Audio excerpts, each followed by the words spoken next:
Dzień dobry moi drodzy, witajcie na kanale Klaudia w Liściach. Jesteśmy, jak pewnie już wiecie, jesteśmy w serii Klaudia w gościach i dzisiaj jesteśmy u Grażyny. Witam wszystkich. Grażyna czy Grażynka? Może być jak chcesz. Bo tak Grażynka to tak cieplej, ale jednak będziemy mówiły o takich miłych tematach, o pasji, dobrze, więc ta Grażynka tak dobrze brzmi. Grażynko, zatem powiedz mi i naszym widzom również, jakie głównie dzisiaj rośliny zobaczymy? Dzisiaj zobaczymy moje królestwo sansevieriowe. To jest po prostu szaleństwo. Tak, bo ja sobie zapraszam na szaleństwo. Ja sobie liczyłam w głowie i doliczyłam się kilkunastu gatunków, które znam. No nie, ja mam ponad 120. Także wow. I to jeszcze nie jest wszystko, bo ludzie mają dużo więcej. Jeszcze więcej? No. A tak jest określona liczba gatunków, czy to cały czas jest jeszcze niezliczone? Cały czas się rozwija, bo jest jak obserwuję niesamowite. tam grupy z Bangladeszu, czy tam z Indonezji, to jest po prostu szaleństwo. To tego się nie da dogonić. To dobrze, bo ta pasja nie ma końca. Nie ma końca, Nie ma tylko dokładnie. ograniczenia parapetowe są, nie? Kochani, zapraszamy Was zatem na odcinek o pasji bez końca i o sansevieriach No, głównie. zapraszam. Chodźcie z nami.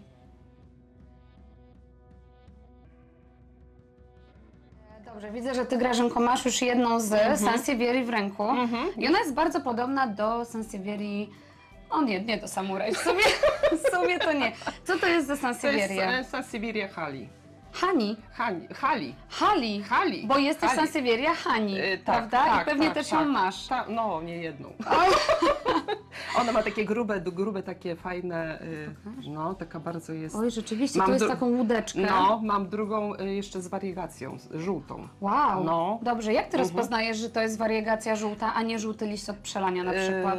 No nie, liść od przelania byłby miękki, nie? Tak, a z wariegacją będzie twardy i żółty. Tak, a po drugie jest podłoże, nie? I rzadko podlewam je, także zimą podlewam je raz na 4 tygodnie, czasami się zdarzyło To rzadko. rzadziej. No bardzo, właśnie, bardzo. powiedz nam, w jakim podłożu głównie uprawiasz sansevierię? Na początku zaczynałam zwykłe podłoże takie do kaktusów, plus perlit, keramzyt, Jakiś pewnie piasek, ziemia, tak, takie zwykłe, nie? Później zaczęłam troszeczkę się bardziej tym zagłębiać w temat, nie? I w tej chwili to mam takie własne podłoże, tam jest pumex, lawa wulkaniczna, żwir różnej frakcji i tłuczywo z cegły czerwonej. Tłuczywo z cegły czerwonej. No. Czy Ty mi chcesz powiedzieć, że wychodzisz przed blok Nie, z młoteczkiem nie. do kotletów, cegłą i tłuczesz po nocach? Zamawiałam, biedny pan kurier się na pewno na mnie psioczył 25 kilo tego tłuczywa. Nie było innych worków. Ja myślę, że firma kurierska tego dnia mówiła o Tobie na 100%. No na pewno, bo jeszcze w tym są te kaktusy, sukulenty, nie? Także wszystko w jednym podłożu. Czyli masz to samo jedno podłoże. No mam jeszcze leczuzę, nie? Ja mówię, i to wszystko. I właśnie, jak podlewasz sansevierię? Kiedyś to sobie narzucałam taki cykl, że co 10 dni, nie? Ale później stwierdziłam, że to w tym pokoju, gdzie jesteśmy, to jest strona północna, to jest za często. I stwierdziłam, że raz na 20 dni podlewam tutaj, od strony północnej. Tak. Niezależnie od pory roku? Niezależnie od pory roku. Od południowej zauważyłam, że jak podlewałam co 2 tygodnie, to niektóre się przysuszyły, że tak straciły, także Jaka musiałam... to jest różnica, prawda? I tak co 10 dni praktycznie w drugim pokoju podlewam. Nie? No bo jednak mówi się, że sukulenty, mówi się w ogóle o sansevieriach, roślina, która niczego nie potrzebuje, ani światła, ani wody, ledwo podłoża potrzebuje, a nie do końca tak jest. Jak jest na południu, to jednak ta woda musi być. Musi być, bo są na przykład sansevieria na przykład ta ma gruby liść, jest taka bardzo, wręcz taki grubasek. Nie? Nie znasz? Nie znam. Nie, to jest inna. Ale ona jest podobna do takiej innej, co ją znam. Do tej, tę znam. I to jest... Star Green Granite. O właśnie. To jest taka jedna z tych moich... A czy możemy porównać? Bo one mają ten zupełnie inny kolor, nawet mają liścia. Racja, ta jest bardziej pistacjowa, ta bardziej zielona. Tutaj mam też z tej serii, ta jest zupełnie ma inny rysunek na liściu, liście ma wydłużone. Ale to jest jak, znajdźcie 3 różnice, prawda? No, to jeszcze nic. Ale ta jest ładna. Ale jaki twardy liść. No, jest jakby piękna. A tutaj jest silver blue. Ona jest jeszcze inna, taka niebieska bardziej. Ale rzeczywiście, teraz to widzę. Są zupełnie inne. A wiesz, że ja bym na każdą z nich powiedziała, że to jest Star Green Granite? Każda z nich, a one są wszystkie inne. To jest inne. Niesamowite. No. Ja by to wszystko ogarnąć, to jest dzień roboczy podlewania wszystkich sansevierii, nie? Ale gdzie ty je nosisz? Do kuchni. Mam różne wtedy te nawozy, bo jeszcze inne rośliny. Tu mam czasami po 3 wiaderka czasami nawozu i wtedy jest bieganie i szaleństwo. Mam butelki postawione, żeby nie pomylić tego. Czyli ty właśnie uprawiasz rośliny w takim gruzie i ty je przelewasz bez rezerwuaru wody. Czyli to jest ta taka hydroponika bez wody w tym podłożu. I to ci się sprawdza? Sprawdza się. W 100%? No. Tylko trzeba uważać, żeby nie przelewać, nie? Tak jak mówię, trzeba sobie obserwować rośliny i patrzeć, czy na jakim stanowisku są przede wszystkim. Bo tutaj mówię, tutaj raz na 20 dni w zupełności wystarczy. One jeszcze niektóre mają mokro, a w międzyczasie już w tamtym pokoju drugim podlewałam już i też mają sucho już, nie? Rozumiem. Sansevierie uchodzą za rośliny, które jak rosną, to bardzo wolno. No. Jak jest? Jako znawczyni powiedz nam, jak jest. Powiem tak, że zależy od gatunku, ja na przykład cały rok wspomagam je. Nawozami cały rok? Tak. W zimę również? W zimę na przykład BioBiz Fish Mix. Troszeczkę tak śmierdzi rybką. Ale ty też masz koty, więc myślę, że ktoś w tym domu się z tego cieszy. Ale wtedy dawki zmniejszam, nie? Zmniejszam na tam 2 ml na litr wody, nie? A teraz na przykład, no to kannę. Ja używam Terra Vega, nie? Wege, coś takiego. No. Coś dla wegetarian chyba. Czyli brzmi dobrze. No, kiedyś jak nie doświetlałam, no to nie. No to nie tego, ale że doświetlam, no to te rośliny cały czas pracują, cały czas one rosną. No tak. Zimą zauważam, że też są przyrosty, nie? To jest Black Coral. Nie, to jest Aubretiana Dragon. Właśnie. Piękne, szerokie liście ma, jest tak, rzeczywiście, ona ma jeszcze ten taki margines, taki pomarańczowy. Tak. A tutaj jest chciałam powiedzieć, że Fernwood, ale to Princess. Silver Princess. Ale ze mnie wychodzi dzisiaj. Tę znam, to jest Golden Flame. Obok. To jest roślina, czy to prawda? No, ładne ma, jest niesamowita, bo ma piękny rysunek na liściach, no i jeszcze ma ten taki brzeg bordowy, nie? Także i lekko taka jest taka pofalowana, nie? No, ale wiesz co, powiem Ci, że ja bym po tej właśnie, to jest ta Sansevieria, ja ją tak ogólnie kojarzę, może nie z nazwy, jak się okazuje, ale po niej ja bym naprawdę nie wiedziała, czy ona mi gnije, czy nie. Bo te liście no mają taki ja kiedyś o małe włosy bym wyrzuciła Kirki Coppertone małą. Bo ja mówię, kurczę, ona uschła. Ona uschła, ona była w takim gruzie i ja mówię, no ona uschła, no w ogóle mi nie rośnie. Ja już ją chciałam wyrzucić. Ja mówię, dobra, przyniosłem do tego pokoju północnego. Później ją z powrotem postawiłam na ten i patrzę, że narośnie. Nawet tę jedną rozetę mi teraz wypuściła. A właśnie, bo ona od początku wygląda jakby była nieżywa. Dokładnie. I powiedz mi jeszcze, czy tutaj jest jakaś roślina, oprócz tych, które nam pokazałaś, którą tak jeszcze szczególnie chciałabyś się pochwalić, kaktusiarzom. pokazać? Ukłon dla kaktusiarzy. Karaluma, przepiękny sukulent. Piękny ma rysunek na tych swoich łodyżkach, bo jest taki pstrokaty. Tak. No i czekam na kwiaty, bo to jest nowa sadzonka, nie? Także kwiaty będą niesamowite. Mam nadzieję, że w przyszłym roku one zakwitną. A czy to jest właśnie ta karaluma, którą mi też sprezentowałaś dzisiaj?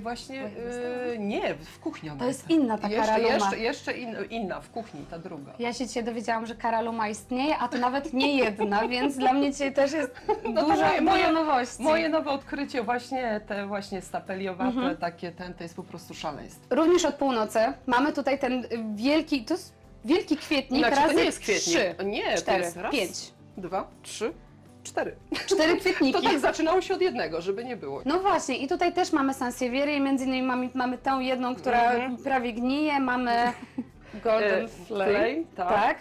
Co my tam jeszcze mamy, powiedz mi proszę? Tu jest Aubretiana i jest ta Robusta. Aha, dwie połączyłaś sobie w jedną. Tak, z braku miejsca połączyłam. Tutaj jest Mikado. Tak. Takie patyczki fajne. Tutaj jest nowa, też ona kupiłam niedawno. O, pokaż nam, no i właśnie, proszę. jak rosną Sansevierie, proszę. Kupiłam, przesadzałam, nic nie było, żadnego, a tu proszę. A ona bokiem. A już jest przyrościk. Sansevieria Zeylanica, Sansevieria Laurenti, Moonshine, Fernwood, Samurai i jeszcze kilka, które pamiętam, są właściwie wszędzie dostępne. Natomiast ty masz takie sansevierie, których nigdzie nie ma. Są. To skąd ty je masz? Ja robię przegląd co tydzień robię przegląd wszystkich sklepów, wszystkich tych, które po prostu... I to są lata kolekcjonowania. To nie jest tak, że ja to nagle się rzuciłam i to po prostu obserwuję cały czas. Przede wszystkim których sklepów? Bo czy mówimy o polskich roślinnych, czy masz jakichś sprawdzonych kolekcjonerów? Ostatnio odkryłam na Allegro sprzedawcę, który sprowadza z Indonezji. Takie kolekcjonerskie, no, takie już troszeczkę z wyższej półki. No to tam u niego już parę zakupów takich fajnych się kupujesz? Kupiłam się. Nawet prosiłam, żeby mi pozamawiał tam niektóre rośliny. I może zamawiać takie zamawiane rośliny? Zamówił mi, tak. No i od razu się rzuciłam na stronę. Później tak, szepty zieleni, tak dla początkujących. Nie kojarzę, od razu się na przyznaję. Na Allegro. Później egzotyczny ogród. Oni tam mają dużo kaktusów, sukulentów, nie? Mają fajne podłoża. Tak, euforbie mają fajne, tak.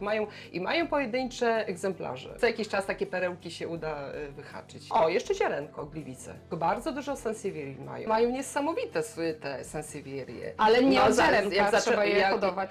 No nie, zaczęło się szaleństwo na kirki Copertone, tą dużą z tą. No to przecież one dochodziły do 720 zł na początku. Dużo, jak się zaczęło, w ogóle one się pojawiły, nie? Ja mówię, no nie, no aż tyle to, no bez przesady, no. I zaczęłam obserwować, szukać, no bo już się nakręciłam.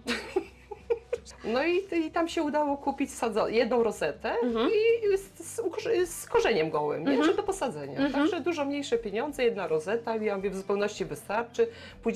Pójdziemy zobaczyć, to one już puszcza rozety. To jak już wilk został wywołany z lasu, to jest pytanie, na które nie musisz odpowiadać, no. W razie czego to się wytnie. Czy chcesz nam zdradzić, ile zapłaciłaś najwięcej za sansevierię? Albo czy chcesz się ograniczyć tylko, że 3 albo 4 cyfry? Czy 2 może, bo to też... 3. 3 cyfrowe. 3 i to tak już... Tak, bliżej 4. Teraz jestem ciekawa, które to jest. No, krocząca sansevieria. Ma takie nóżki, jak... Grażynko, jesteśmy już teraz u Ciebie na południu. No, tym cudownym południu, tak. I co było przed sekundą? Obiecałaś nam pokazanie Twojej najdroższej sansevierii kroczącej. To jest ta. Więc to ona. To jest ona. Rzeczywiście. Marzenie moje. Powiedz, co jest w niej takiego wyjątkowego? Wyjątkowe jest to, jak ona rośnie. Przyrosty są takie na takich kroczących nóżkach. No właśnie, ale o co chodzi? Gdzie są te nóżki? Bo tutaj mamy przyrost. Tu widać tutaj taki patyczek. Widzę, jest patyczek, I później następne jak tego, to ona tak troszeczkę idzie sobie po gruncie. Rozumiem, czyli to jest trochę... W powietrzu, ona w powietrzu, tak jakby lewitowała. Bo ja rzeczywiście widzę ten patyczek, czyli ona będzie ona idzie do góry, a patyczek kroczy. A te 2 nóżki takie sobie idą, taki kroczek. Niesamowite. No jest piękna, ale wiesz, co jest też takie, myślę, zgubne, jeśli chodzi o sansevierię, że jeżeli taka pasjonatka jak ty by mi nie powiedziała, że tutaj będą kroczyły nóżki, że tu jest trochę inny liść, ja bym tego nie zauważyła. Bo jednak jest takie przeświadczenie, że sansevierie to są języki teściowej, szable, to rośnie w przychodni, w szkole. One mają zły PR. Bardzo, dlatego ja się zgłosiłam do programu, bo ja muszę to w końcu odczarować. Bardzo dobrze. Ja mówię, nie może tak być, ja mówię, ja się nie zgadzam z taką opinią. No i rzeczywiście, jak ty masz ponad 120 sansevierii, no to trudno powiedzieć, że one są nudne. I tutaj na południowym oknie, jak szaleją. Właśnie, pokaż nam, co tu jeszcze masz. Tutaj masz Aubetrianę Yellowstone, bardzo ją lubię. No i piękna jest. 3 rozety, 3 przyrosty. Tu idzie, tak. I tu trzecia. Pokaż mi teraz proszę swoje takie najfajniejsze okazy. Piękne ma. Śliczna. Tutaj z takim limonkowym tym paseczkiem. Tak. I jaka to jest sansevieria? To jest Aubetriana hybryda. Ta jest też piękna. No bo właśnie, jak odczarowujemy, to też od razu je nazwijmy Sansevieria White Stripe Giant. Oj, piękna rzeczywiście. No, jest, ja mówię... Ojejku, jaki ten świeży listek. Świeży, taki idealny, taki perfekcyjny. Oddaję, proszę, piękna. Ta też jest znana. To jest Star Canary. Star Canary, tak właśnie myślałam, bo ona ma ten fajny taki żółtą górę. Tylko, że ja mówię, nieszczęście, bo zielono się później robi, nie? Tylko góra jest żółta. Cały czas jest żółta góra i ona zielenie jest czasem. Taka ale jest żółta też lampka. piękna, nie? Tak. Ta jest też piękna. Oj, ona powykręcona I tutaj jaka. to jest przyrost u mnie już, nie? Grażynkowy przyrost. I to jest Sansevieria Helios? Nie. Tak, Helioc. Helio. A tutaj jest Masaniana Yellow Variegata. Tylko ta wariegacja jest taka mało widoczna, to jest taka troszeczkę gorsza Ale to są sadzonka. te paseczki, tak? Tak, To jest ta wariegacja. No jest jeszcze white wariegacja, nie? Bardzo piękna, coś z Moonlightem, ale wcale nie. Tak, Brazilian. Troszeczkę ją odwodniłam zimą, bo to kupiłam właśnie zimą z gołym korzeniem. No i Bo tak też bezpiecznie jest wysyłać, prawda? Tak, to jest od pana, który właśnie na Allegro sprzedaje z importu. Kiedy wiesz, że przelałaś, a kiedy wiesz, że przesuszyłaś? Mam cykle takie podlewania. W tym pokoju na przykład częściej podlewam, nie? A no w zimą podlewam raz w miesiącu. Wszystkie. I nie ma tam, niektóre strzykawką podlewam, te mniejsze, żeby nie przelać po prostu, nie? A pokażesz jakąś taką najmniejszą sansevierię, którą masz, tą strzykawkową, bo jestem ciekawa, która... No ona już już nie jest mała. Już nie jest mała, nie? A, to nie wiadomo, co było w tej strzykawce. To właśnie tą strzykawką podlewałam, to jest kupiona w ubiegłym roku, bardzo urosła. Tak, bo tu rzeczywiście u roślinomaniaków nie ma gdzie odstawić. Jaka piękna! No, to jest po prostu cud natury.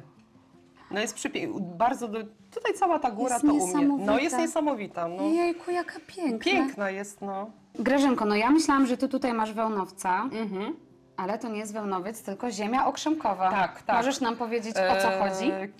Kiedyś chciałam zrobić aktualizację swoich roślin i zalał mi zimny pot, bo zauważyłam wełnowca początki. No przy takiej ilości roślin no to i po jest prostu nogi mi się ugięły, ja mówię dramat, ja mówię, bo tutaj są rośliny, które są dla mnie ważne i ja mówię, no umyłam roztworem z olejku nim, po kilku dniach znowu i zaczęłam szukać w internecie, mówię, bo mamy zwierzęta i nie chciałam chemii używać. I znalazłam właśnie opcję, że można ziemi okrzemkowej użyć. Jest to minerał, który jest używany w ogrodnictwie też do szkodników. I umyłam tą roślinę, pędzelek w tej ziemi okrzemkowej, to jest biały taki proszek. Tak, właśnie dlatego tutaj nie wiem, czy będzie widać, są takie delikatne drobinki. Tak, ja to obsypywałam całe podłoże i całą roślinę, żeby profilaktycznie. To działa jak brzytwa na te wełnowce. A te, które chcą wyjść z podłoża, jak są obsypane to podłoże, to nie mają szans, żeby wyszły, nie? A gdzie można kupić taką ziemię? Na Allegro. Bo brzmi to perfekcyjnie. Myjemy roślinę, pędzelek, ziemia i opruszamy. Ziemię, opruszamy roślinę i to niech sobie tak będzie. A później I zostawiamy. Nie zmywamy. Nie. Nie do wora, nic takiego. Nie. A później normalnie roślinę się podlewa i to jest jako też nawóz. Bardzo ciekawe. No, Dajcie znać koniecznie, czy wiedzieliście o ziemi okrzemkowej. Dla mnie to jest nowość. To jest taki biały proszek, bo to wygląda na początku jak wełnowiec. Tak, dlatego ja Cię zapytałam, czy przypadkiem nie zobaczyłam. Bardzo Nie, bo chciała. ja to z czasem później już jak widziałam, bo to już minęły 2 miesiące, ponad 2 miesiące od tej akcji z tym właśnie z tą ziemią okrzemkową i już troszeczkę to zmywałam, ale to w niektórych miejscach jest nie do umycia. No nie? tak, szczególnie, że sansevierie mają te takie swoje łódeczki. Tak, a ja ich nie myję w ten sposób, że prysznicuję, tylko przemywasz szmateczką. Nie szmateczką, waciki takie te kosmetyczne i pojedynczo wszystko jadę, nie? Ile Ci tak mniej więcej mycie dzień roboczy. Kiedyś to pojedynczo z doniczkami biegałam, a teraz biorę tacę po kilka sztuk i jadę etapami. Wózek widłowy by Ci się przydał. Albo taki sklepowy po prostu, żeby sobie jeździła. A ja mi się ta sansevieria tak podoba, że ja ją tak trzymam, może z nią wyjdę. Nie, no oddaję na oczach widzów, bo to ja wiem, że dorośli się... A teraz zaczynamy takie szalone. Jejku, jaka piękna! Nad morzem wieje i troszeczkę zawiało. Ale piękna! Kto to jest? No jaka powykręcana. To jest taka... spirala. Ale jest cudowna, ale te kolory no ja mówię, i ktoś powie, że sansevierie są nudne i takie monotematyczne, nie? Ja mówię, jest po prostu, kolory są niesamowite, takie platyny, ile tu jest zieleni w ogóle w tej sansevierii, te liście. Aż się na nią zapatrzyłam, aż nie mogę oderwać wzroku. Jest niesamowita, nie?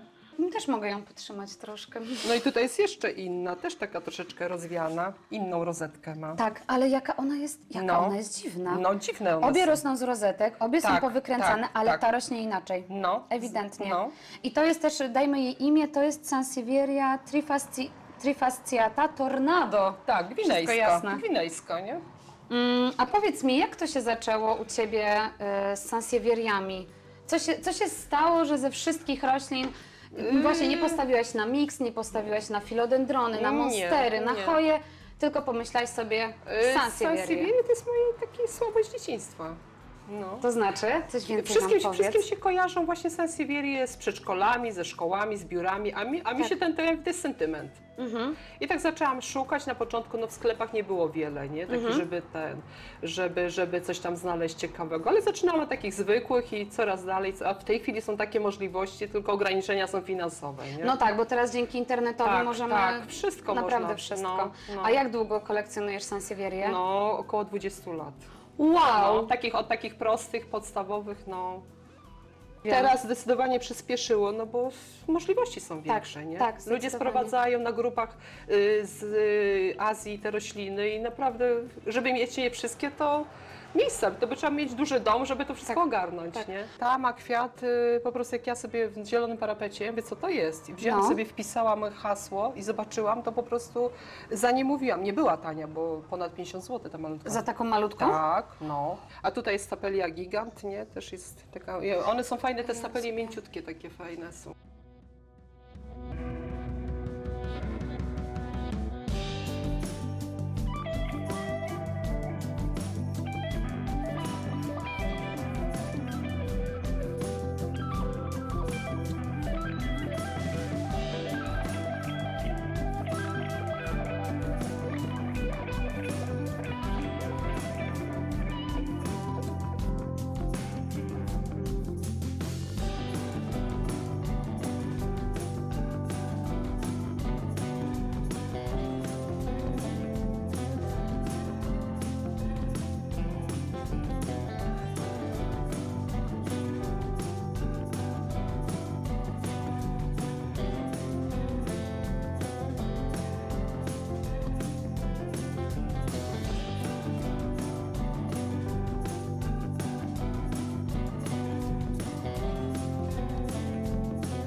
Jesteśmy teraz, Grażynka, na Twoim balkonie. Jak wiadomo, w domu jest miejsce, na balkonie jest miejsce, wszędzie jest miejsce. I powiedz, tutaj już rozmawiamy sobie chwileczkę, ale właśnie powiedz nam tutaj wszystkim, co tutaj masz. Tutaj mamy stapelię. To są młode sadzonki. No widzę, że będą kwitły w tym roku. Jeszcze mam nadzieję, że się doczekam jeszcze kwiatów. Tutaj mamy aloesa tygrysiego. Ładnie się wybarwił w słońcu, się opalił. Euforbię. Tą tutaj. Tak, ona piękna ma takie jest ładnie. No, te kwiatuszki ma takie, one są takie bardzo twarde, takie. Właśnie, bo ja nie chciałam No zobacz, takie. O kurczę, jak plastikowe. Takie twarde są. No to jest śmieszne. No i jakie przyrosty w tym roku. Ja mówię, ludzie mówią, że im nie kwitną, czy nie rosną kaktusy. Kaktusy muszą być w pełnym słońcu. Tak, tu jest południe. Musi być, ja mówię, musi być takie, ja mówię, to jest idealne. Ja mówię, i przede wszystkim odpowiednie podłoże. Kupuje się kaktusa czy sukulenta, od razu trzeba czyścić do zera korzenie i zmieniać podłoże na gruzowe i to mineralne takie, ja mówię, i one wtedy rosną. Tutaj niestety kaktus, który tak na nas nie poczekał z kwiatami. On jest taki, że zakwitnie, jest szaleństwo i szaleństwo się bardzo szybko kończy. Tutaj też jest parodia Magnifica. Ona wygląda trochę jak ten fotel teściowej, prawda? Fotel teściowej ma dłuższe ciernie, nie? On ma grube i takie. I chyba białe takie bardziej, co? Czy nie? Czy teraz wymyślam trochę? Takie troszeczkę bardziej żółte, ale on ma grube ciernie, a ten ma takie delikatne ciernie. Nawet jestem w stanie je tak pogłaskać. Nie jest to super przyjemne, robię to wszystko dla Was, ale rzeczywiście, bo jednak fotel teściowej to ma takie jakby drewniane. A ten to jest kolejny uratowany stał na tym, na pojemniku jak się idzie śmieci wyrzucać makulaturę. Tak, no przecież brzydal taki, ale wiesz co, ja właśnie sobie pomyślałam, on wygląda jak jakiś statek kosmiczny. No i po prostu... Dziwny taki, coś tu się on tutaj jest tym. on po prostu uratowany jest, był brzydki, był taki w ziemi, takiej zeschniętej, sklepowej, takiej zbita ta bryła, Tak, nie? tak, No tak. i próbowałam go, ja mówię, no nie była łatwa ta operacja, bo te ciernie to ma po prostu, No jest taki, bronił się niesamowicie. Ale... I co, jakoś w gazetę go owinęłaś w ręcznik? Dwie gąbki. Dwie gąbki. Do kąpani, takie do kąpieli, rękawice robocze i ogarnęłam. Ale No. tak, czyli fajny pomysł. Dwie Gąbki, gąbki. rzeczywiście, rękawice i nic nam się nie stanie. Tacę taką do tego, ja tu sobie na balkonie usiądę, tacę, patyczki takie do wykołaczki takie do szaszłyku. Wiem, żeby oczyścić, czy żeby przytrzymać? Żeby oczyścić i podtrzymać też delikatnie. One są długie, nie? Tak samo sansevierie czyszczę właśnie tymi do wykołaczkami tymi do szaszłyków długimi. Ale ty całe korzenie wydłubujesz, to podłoże do cna. Tak. No bo jak się kupuje, to często hodowcy mają w podłożu kokosowym. Kokos się od razu likwiduje. On absorbuje wodę, ile mu się da, tyle wypije. Góra jest sucha, a na dole jest kumulacja tej wody. Nie? Tak, a rzeczywiście przez jakiś czas w tym włóknie kokosowym ta roślina może będzie żyła, ale to jest zawsze do momentu. Nie, no to jest do momentu, to prędzej czy później się skończy po prostu tym, nie, że to... Katastrofą. Tak, tak. Tak, A ja mówię, a to trzeba, ten kokos, no to trzeba do zera wyczyścić, do gołych korzeni, nie? I profilaktycznie też jest fajna porada, bo sama od niedawna ją stosuję, że wszystkie korzenie kwiatów, roślin, które kupuję, czy sansevierii, węgiel aktywny. Mam duże osypujesz? Mam duże wiadro kilogramowe węgla, wkładam do tego wiaderka, całe czarne są te korzenie, bryły. Wrzucam. Moczysz węglu. Moczę w węglu normalnie, na sucho, nie? No i to zapobiega chorobom grzybowym, nie? Fantastyczne. No. Tak, bo ja niestety mam ten w kapsułkach, taki z apteki do rozcinania, to jest taka zabawa, Przy moim szaleństwie to ja mam kilogramowe opakowanie w sklepie takim dla kosmetyczek kupiłam. Tak. Kurierzy cię na pewno kochają. No, kochają mnie. Kolejna zamawia gruz, węgiel, cegły. No, jak zamawiałam gruz taki do akwarium, to po prostu aż stęknął, nie? No szkoda mi, dobrze to parter jest, nie? Że... To takie cieniuteńkie pałeczki, bacularis, Bacularis. Ma w tej chwili najdłuższy ma 1,60 m, od podłoża. O kurczę. To musiałam drabinkę dać większą, no bo przecież to... To jest Amate Green? Amazon Green. No, stała jak zaklęta, no jest potraktowana, bo w pokoju rolety opuszczałam, podnosiłam no i te czubki, no niestety, nie? Tak, trochę ale ucierpiały. Kilka lat stała jak zaklęta i zaczęłam właśnie podlewać tym BioBiz Fish Mix. No i zaczęła szaleć. A, widzisz. I nawet przyrosty ma. A, no rzeczywiście, tutaj są dwa świeżutkie. Trzy nawet. 3. A to jest Black Coral? To jest Whitney. Nie, no żadnej dzisiaj sansevierii nie rozpoznam. Dramat, naprawdę. No i jeszcze filodendrony masz, widzę, skandensy skandens i Brazil. Lemon i Brazil, tak. I jeszcze Hoja, ta Australis Lisa, tak. No były w Biedronce, ja mówię, wszyscy kupowali, żeby zrobiła zatłonie, ja mówię, ma ładne liście. I fajnie rośnie tutaj na południu. Tak, bo tutaj ja mówię, troszeczkę tak bezpośrednio nie pada na nią słońce, a same sansevierie by tutaj wyglądały nudno, ja by to trzeba było troszeczkę listków. Troszkę zieleni jeszcze. Aha.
Namówiłam jeszcze tutaj Grażynkę na takie rozmówki, szukałyśmy kadru i stwierdziłyśmy, że im więcej roślinności, tym lepiej razem z nami nagrywa Aglaonema Key Lime. Tutaj w międzyczasie oczywiście rozmawiałyśmy i tak fajnie, bo tu o tym sprzedawcy, to jakaś historia rośliny. A chciałam Cię właśnie zapytać, czy Ty masz z kim rozmawiać o roślinach? Z kim dzielisz swoją pasję, bo fajnie jest rozmawiać z kimś i nie tylko w formie takiej no opowiadania, że a mi to, tylko no właśnie fajnie jak ktoś mówi, a ja wiem, że Ci to urosło, ja wiem, że to fajnie. No, masz z kim tak porozmawiać? Moja chrześnica, tak. O, to dobrze. No, moja ciocia też lubi rośliny. Także ona z kolei ogrodowej, nie? W większości ma, nie? Ale też dużo roślin zna, dużo obserwuje, dużo przywozi roślin z zagranicy. Do córki jeździ do Anglii, to przywozi jakieś tam sadzony. Nawet mam w ogródku jedną. Zagraniczną? Tak, zagraniczną, nie? Także mam z kim. Ja się przyznam, tutaj od razu otwieram tę ścieżkę szczerości. Czasami aż mnie te rośliny denerwują, bo jest godzina 23, cały dzień coś robiłam i przypominam sobie, jeszcze paprocie trzeba podlać. Ojejku, jeszcze tej sadzonki, która obsycha, muszę jeszcze ją włożyć do ukorzeniania. I ja już mi się nie chce, bo ja już naprawdę cały dzień coś robiłam, ale oczywiście częściej mnie te rośliny uszczęśliwiają, żeby nie było. No ale czasami mnie denerwują. A jak to jest u Ciebie? Czy to jest taka pasja, która... Masz takie różne emocje, czy to jest zawsze uśmiech na twarzy? No raczej u mnie są to odwrotnie. Ja jestem bardzo pozytywnie.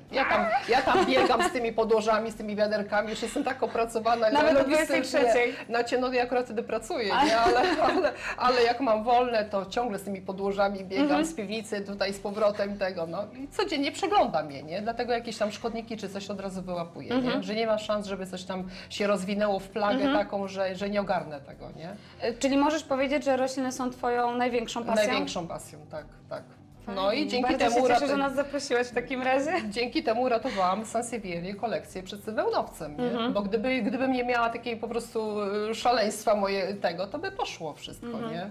A ogarnąć to już są zniszczenia takie, że to zżółkną posjada po prostu, nie? Te rośliny. A czy oprócz tego wełnowca, którego miałaś, czy coś jeszcze, jakiś szkodnik Ci się trafił? Kiedyś tam wciornastki, nie? Ale ja mówię, w tej chwili profilaktyka, wieszam pożyteczne roztocza, czy jest wciornastych, czy nie jest, nie? Przymywam olejkiem, roztworem z olejku nim, także nie ma, nie? I od tamtej pory nie ma wciornastka? Nie. No i profilaktycznie, kiedyś robiłam opryski, jak kupowałam nowe rośliny, teraz już oprysków nie robię, nie, bo dałam na kwarantannę do łazienki, nie, do prysznica, żeby tam sobie postały, nie, oprysk. W tej chwili tego nie robię, nie. Rozumiem. W tej chwili od razu wyrzucam to całe podłoże do ogródka, nie, i daję nowe, korzenie przemyję. I tak na spokojnie właśnie. Tak, węgiel aktywny, to wszystko, nie, i tak nie tego, nie, żeby tam nie, i jakoś na razie spokój, nie. Niestety już jest prawie jesień, przepraszam, że to mówię na głos, ale taka jest prawda. No to jest tragedia dla nas roślin. Tak, i właśnie powiedz mi, jak to jest, no bo kaktusy powinno się zimować, niektóre sukulenty również się powinno zimować. Jak Ty robisz, jak Ty uważasz? Czy Ty zimujesz swoje sansevierie? Co zmieniasz tutaj w mieszkaniu w ogóle? Czy coś zmieniasz? Ale zaczepiam tak, Aglaonemę, cały czas ją tutaj szturcham. Sansevierie po prostu przechodzą na tryb jesienno-zimowy, polewanie przede wszystkim. No i z tego światła mniej, część tu co stoimy za nami te rośliny, doświetlam, bo w ciągu lata nie doświetlam, bo to jest blisko okna południowego, nie? Tak. A sansevierie no po prostu przechodzą na inne podlewanie, bo nie można ich tak często podlewać, nie? No tak. Bo można łatwo przelać, to jest podłoże gruzowe, to też nasionka, gdzie ja uważam, że to jest maltretowanie rośliny, podłoże takie, mówią, że rosną, no nie. Takie zwykłe podłoże kupowane dla kaktusów i tylko perlit, no to podłoże przesycha szybko, robi się taka zbita bryła, podleją mocniej i później ginieją liście. I się zastanawiam, dlaczego się ta roślina kładzie, nie? Ale teoretycznie podłoże do sukulentów. Ale te są zagrywki marketingowe. Jest według Ciebie zbyt suche, zbyt uniwersalne? Zbyt uniwersalne. Tam jest tak szczerze, no to jest zwykłe podłoże, tylko troszeczkę tam...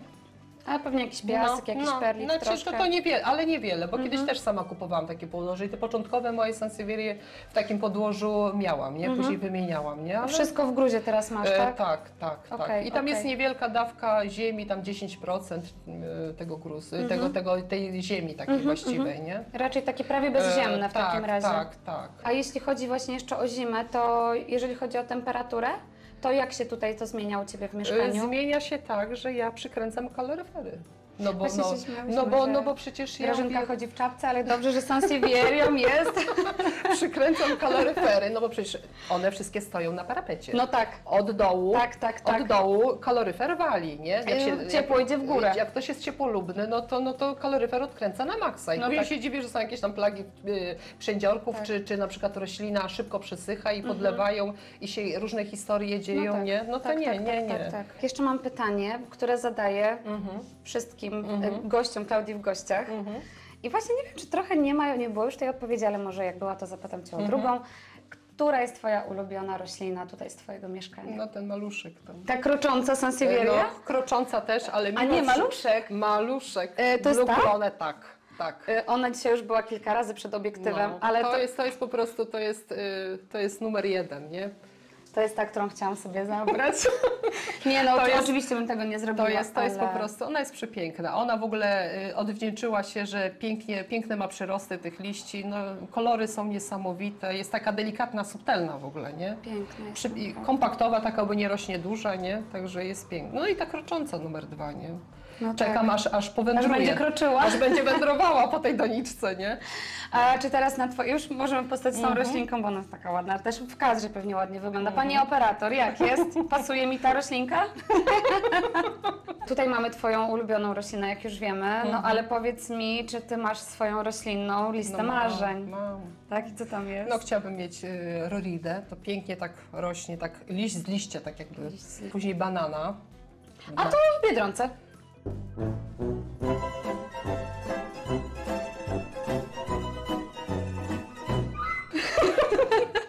Chiquity? Dokładnie. Kolor też właśnie tak jak banan, tak jakby banany się jeden z drugiego wychodził. Taka żółciutka taka? Tak, no po prostu, fajna. no widziałam na grupie Bangladesz, tam właśnie na tej Sansevierii. No i to jest Sansevieria banana. Tak, nazwa. no po prostu, no jak banan rośnie, nie? No i chciałabym jeszcze mieć masaniane, yellow variegate, ale takim ładnym wybarwieniem, nie? Powiedz mi proszę, bo też jako znawczyni Ciebie mogę śmiało o to zapytać. Patrzcie, znowu ją bym chciała zabrać. Tak ją sobie trzymam. Nie, już ją odkładam, nie wezmę jej naprawdę. Przeszukanie przy wyjściu będzie, pokazuj torbę. Tam jakieś inne sensy. Nie no, chciałabym Cię zapytać, Grażynko, jako znawczynię. Myślę, że nie mamy wątpliwości, że jesteś znawczynią. Jakie według Ciebie są największe błędy w uprawie Sansevierii? Bo niby to są łatwe rośliny. Żelazne rośliny, ale zawsze znajdzie się ktoś, kto napisze, a mi nie rośnie, mi zgniła, mi to nie rośnie. Albo odwrotnie, mi rośnie w zwykłym podłożu takim tak, więc co Ty mówisz o jakimś gruzie? Największe błędy, jakbyś to... Podstawowe, znaczy ja powiem, jak ja do tego podchodzę. Ja kupuję Sansevierię, jeszcze co od razu wyrzucam podłoże kokosowe, bo to jest po prostu najbardziej podstępne podłoże, jakie może być w domu. Bo ono jak się podleje, to każdą ilość wody przyjmie, a w korzeniach się to kumuluje i to jest nieszczęście. I z góry nam się wydaje, że jest sucho, a korzenie gniją i później korzenie, już jak korzenie zgniją, tego nie widać. Dopiero widać po liściach. Prawda, tak. No i od razu jak kupuję roślinę, od razu wyrzucam podłoże do zera, czyszczę, do gołych korzeni. No i najważniejsza sprawa, korzenie zabezpieczam też tym węglem aktywnym. To maczanie w węglu? Tak, to zabezpiecza przed chorobami grzybowymi, namnażaniu się różnych chorób, to też jest bardzo ważne. Wypróbowane od jakiegoś czasu. Widzę, że te z importu w ogóle to zauważyłam, bo to różnie bywa, nie? No tak, też z importu rośliny inaczej się traktuje, prawda? Tak. Trzeba trochę więcej troski mimo wszystko. No i obserwowania tego, i stresu, no bo to nie wiadomo. No bo to jednak z drugiej półkuli jechało, prawda? Rarytasik, ja mówię, ale to panu, którego kupuję, zastrzega sobie na stronie, że osoby, które już mają trochę pojęcia, żeby nie bawili, żeby po prostu, bo widocznie musiały być takie sytuacje, że ludzie kupują, bo ładne, a później coś nie poszło nie tak. Nie? No tak, i reklamacja do sklepu, to już jak się podejmuje takie rośliny, to trzeba mieć troszeczkę pojęcia o tym, nie? No właśnie, czyli o czym trzeba mieć pojęcie? Przede wszystkim podłoże, nie może, nie może, naraża się wielu, jak powiem, że nie może. Ludzie uważają, że podłoże uniwersalne plus perlit wystarczy. Ja uważam, że nie. Okej. Dobra kondycja rośliny to musi być podłoże dostosowane do tej rośliny. To jest roślina, która ma liście grube, takie dużo magazynuje ta Sansevieria w liściach, czy w cylindrach, czy w tym wody. Ja daję w gruz.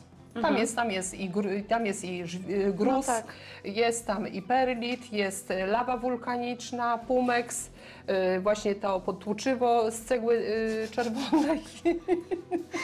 Cegła to najgorsza. No. Albo fleczuzę, nie? No to jest czyste, przeleje się podłoże, nie ma kłopotu, bo to nie zgnije nigdy, to jest wygodne podłoże, No nie? tak, i czyste przede wszystkim. I czyste, tak. No gdzieś tam te kamyczki zawsze polecą, no to wiadomo. Chociaż jest patent taki, że można dać te siatki, tak jak się... tak, na samo dno, tak. Te, które jak się dociepla bloki, nie? Czy tam domy, no, na dół dać te siateczki i tego. Tak. Dobrze, czyli mamy podłoże. Stanowisko. Zupełnie inaczej rosną tutaj w pokoju, gdzie jest południowe okno, a zupełnie inaczej. Dlatego mam te rośliny, które o tych złotych liściach mam tutaj. A tam podzielone mam te takie mniej czyli wymagające. na przykład tutaj, powiedzmy, mówimy o Yellowstone, czy jeszcze o innych? No tam są te u góry, ta ładna, ta malutka. Ta na przykład? Tak. Czy te tornado, no to one wymagają jednak, żeby się ładnie wybarwiały, czy Star Canary. Nie postawię jej na przykład w ciemnym pomieszczeniu, tej tutaj. Tak, tej Star Canary. Co by jej się stało na północy? No zielona by była cała. No to kurczę, nie o to nam chodzi, prawda? No, cała zielona by była, nie wybarwiałaby się, nie? No to jest pięknie wybarwiona, to widać, że jest w dobrym miejscu. Dużo osób też właśnie mówi, ja też jestem tą osobą, zaraz to zweryfikujemy, że Sansevieria to jest roślina na każde stanowisko. No nie. No nie. No nie. Zaczynałam, stawiałam swoje Sansevierie do kąta. Za karę. Za karę. No i one nie rosły tak bez lamp, bez doświetlenia. Czyli wegetowały tam po prostu. To jest trochę taka tekstury dla rośliny. Rysunek na liściu nie był już taki. No one traciły to wszystko, nie? No musi być doświetlona roślina, nie? No tak, no to jest biologia jednak. Jak nie ma naturalnego światła, tak jak ludzie czasami, postawię w kąt Sansevierię, dobra, będzie rosła, tylko w jakiej kondycji ona będzie, nie? Musi być po prostu, żeby była w dobrej kondycji, zdrowo rosła, ładnie się wybarwiała, musi być dobre światło. Dobre stanowisko. Tak. Ale możemy troszkę tak uprościć, że Sansevierie jest wariegacją i żółte na słońce, a zielono-zielone mogą iść trochę do cienia? Tak, dobra. Cień. Znaczy ten północny, czy tam jakieś tam okno takie, No dobrze, czyli mamy podłoże, stanowisko, co jeszcze? Zasilanie. Ludzie robią źle. Znaczy zasilam. Ja na przykład nawet te, które stoją tutaj, czy w ogóle wszystkie, ja zasilam przez zimę. Nawozisz cały rok. Tak. Delikatny, organiczny nawóz, ten BioBiz Fish Mix, nie? Mniejsze dawki, zmniejszam dawki do 2 ml na litr, ale nawożę. No przez lato teraz troszeczkę inne nawozy, nie mocniejsze. Nie? Mocniejsze, no tak, bo możemy. Bo możemy, ja wiem, bo to jest taki okres dla nich takiego szaleństwa, nie? No tak, ja wiem, ale przez zimę dokarmiam rośliny. No i podlewanie. Nie można, no właśnie, tak. Nie można, no to jest roślina tak jak kaktus, że ona nie wymaga tyle podlewania, nie? No tak, bo w naturze tej wody nie ma dużo, tak rośnie, że ma braki. Są okresy suszy, są okresy takie tego, no są Sansevierie, które częściej się podlewa, no wiadomo, jak stanowisko, czy doniczka jest mniejsza, czy coś, no to trzeba obserwować cały czas, nie? Tak. Dajcie znać, jak Wy uprawiacie Sansevierię. Czy tutaj zgadzacie się z Grażynką i macie podobne warunki? Bo ja po prostu jestem ciekawa, prawda? Ty jesteś osobą, która ma ponad 100? Ponad 120. Ponad 120, niedługo tam ponad 200, więc wiadomo, że też fajnie wiesz ze swojego doświadczenia, ale jestem po prostu ciekawa, jak to wygląda u Was. Jak u Was te Sansevierie żyją, prawda? Sama jestem ciekawa, czy ktoś ma inne pomysły na podłoże, czy jakoś inaczej uprawia. Tak, no bo może ktoś na przykład powie, a ja mam wszystkie w ceramisie i też pięknie rosną, prawda? Bo to też Także dajcie koniecznie znać w komentarzu, jak to u Was wygląda. No i pytania, jak macie, to zadawajcie. Ja bardzo chętnie odpowiem na każde pytanie. Super! I będziesz, Grażynko, pod tym filmem aktywna w komentarzach, będziesz widziała. Super, ale się cieszę. No, mam nadzieję, że... Będzie ekspert radzi. Mam nadzieję, że dużo osób w ogóle zainteresuje się Sansevieriami. Mam nadzieję, że zainspiruje kogoś. Ja już jestem zainspirowana. Już nie mówię, że wyjdę z tą jedną.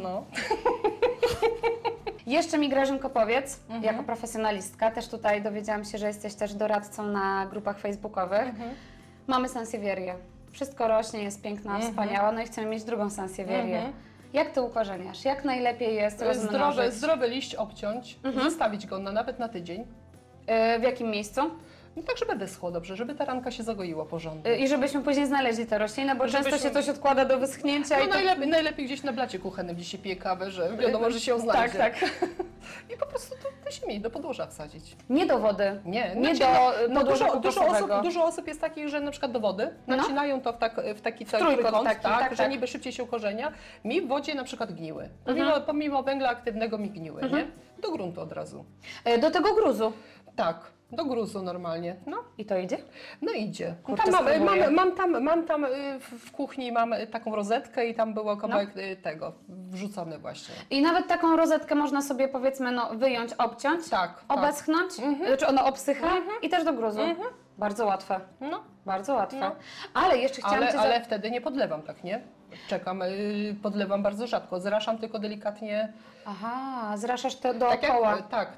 Tak jak kaktusy, nie? Dobra, to jest instrukcja gotowa dla Was, także korzystajcie, kochani, rozmnażajcie sansevierię. Niektórzy mają dobre efekty, na przykład z wodą, ale jakoś mi tak nie wychodzi. No to też trzeba pod siebie dobrać, prawda?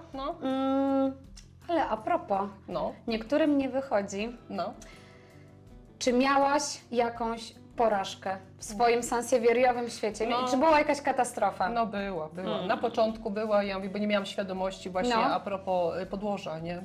Podłoże, no i z jedną taką piękną, nie pamiętam jej nazwy nawet, bo kupiłam ją bez nazwy. Zapomniałaś, już wymazałaś z pamięci. No była przepiękna, bo miała takie niebieskie cylindry, takie szare, nie? No i była w zwykłej ziemi uniwersalnej z perlitem, z keramzytem. To były ucięte, takie ukorzenione, no i się zmarnowała. Nie? Cylinder po cylindrze odpadła i... Zgniła, rozumiem? Tak. To może też dlatego taka Twoja awersja do ziemi z perlitem. Tak, błąd taki, bo się widzi, że ta ziemia jest sucha i podlewasz to wtedy. No sucha, jak wiór, aż się jakby wiatr zawiał, to by kurczę tumany były, nie? No tak to działa, nie? I to tego, i dlatego ten gruz, ta lawa, to wszystko, to musi być. No myślę, że to w ogóle taka złota porada, nie tylko dotycząca sansevierii, że starajmy się te naturalne warunki wprowadzać do naszego domu. Jakkolwiek. Ja mówię, to jest fajna sprawa, bo ja mówię, skoro podejmujemy się jakiejś tam zabawy czy pasji z roślinami, to warto zainteresować się, troszeczkę czasu poświęcić. Ja mówię, mamy internet, to nie są te czasy, co kiedyś nasze mamy czy babcie wiedziały, tą podlewaj, tej nie podlewaj. Ja mówię, trzeba rozwijać pasję i nauczyć się czegoś przy okazji. Zobaczyć, gdzie ona rośnie, skąd pochodzi. Ja mówię, to jest i nauka, i ja mówię, i kombinować później samemu, jak to dalej ciągnąć. I eksperymenty robić. Tak, to jest bardzo fajne. No i właśnie to jest chyba pasja. Taka definicja. Ja mówię, a po drugie, ja mówię, ktoś, kto się, ja mówię, żeby nie mieć strat za dużych w roślinach, bo ja mówię, rośliny nie są tanie, są tam jakieś marketowe, ja mówię, ale żeby ja mówię, nie mieć dużych strat, to trzeba już poświęcić tego czasu i wiedzy przede wszystkim. Dokładnie. Ja mówię, a w dzisiejszych czasach, gdzie jest internet, ja mówię, i ludzie zadają pytania, to jest lenistwo. Po części to jest lenistwo, że ludzie nie próbują swojego czasu poświęcić na to, żeby coś uratować, żeby się dowiedzieć. Pouczyć się samemu. Ja mówię, bo jest dużo jest fajnych programów na YouTubie roślinnych, gdzie naprawdę... Klaudia w liściach na przykład. Nie to, że coś, ale... Grażynko, na tym będziemy kończyły nasz dzisiejszy odcinek. Super. Bardzo dziękuję, że zaprosiłaś. Ja dziękuję, że Wy przyjechałyście do mnie. Tak, do Gdańska. A właśnie, bo my jesteśmy w Gdańsku. Ja nie wiem, czy to padło. Nad samym morzem. No właśnie, Warszawa przyjechała nad morze i nakręciliśmy Twoje sansevierie. Dziękuję, że zaprosiłaś nas, naszych widzów i mogliśmy zobaczyć Twój magiczny sansevieriowy świat. I myślę, że tutaj razem z całą zieloną społecznością życzymy Ci spełnienia Twojej wishlisty. No mam nadzieję. Oraz tego, żeby te sansevierie z Indonezji tu przypływały jakoś szybciej, jakoś częściej, żeby Twoja kolekcja się powiększała. Także jeszcze raz dziękuję za Twoją gościnę, za porady.